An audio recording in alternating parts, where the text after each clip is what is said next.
Greek mythology, a friendly guide to ancient stories. A hook into the past. Imagine sitting around a campfire with friends, swapping stories late into the night. Someone tells a tale about a hero who wrestled a lion, another about a goddess who turned jealous rivals into stone. You lean in, not because you expect these stories to be true, but because they feel alive, full of drama, lessons, and wonder.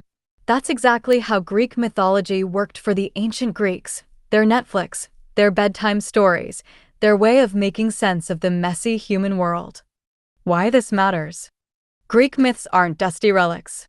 They're the DNA of Western storytelling. Every time you watch a superhero movie, read a fantasy novel, or even laugh at a sitcom about complicated families, you're brushing against echoes of Zeus, Athena, or Hercules. These myths gave shape to ideas of love, power, jealousy, and fate, themes we still wrestle with today.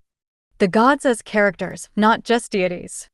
Think of the Olympian gods less like distant religious figures and more like a dysfunctional family drama.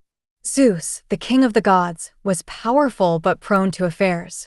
Hera, his wife, was fiercely protective but often vengeful.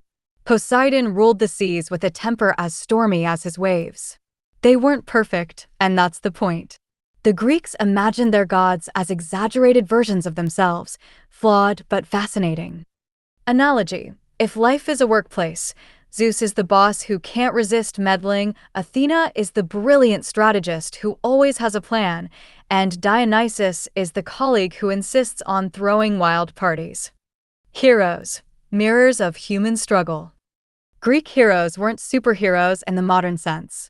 They were mortals with extraordinary gifts and equally extraordinary flaws. Achilles was unbeatable in battle, but undone by pride.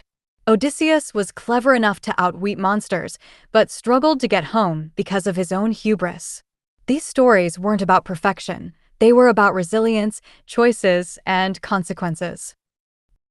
The word myth comes from the Greek mythos, meaning story or speech.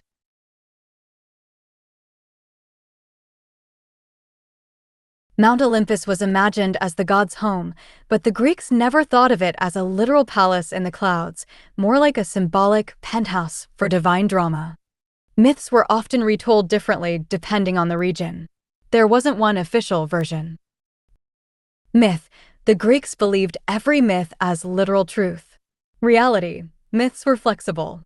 They were teaching tools, entertainment, and cultural glue. People didn't necessarily believe Zeus was hurling thunderbolts at them, but the image captured the awe of storms. When reading a myth, don't ask, "Did this really happen?" Instead, ask, "What does this story say about human nature?" That shift makes mythology feel less like homework and more like a mirror.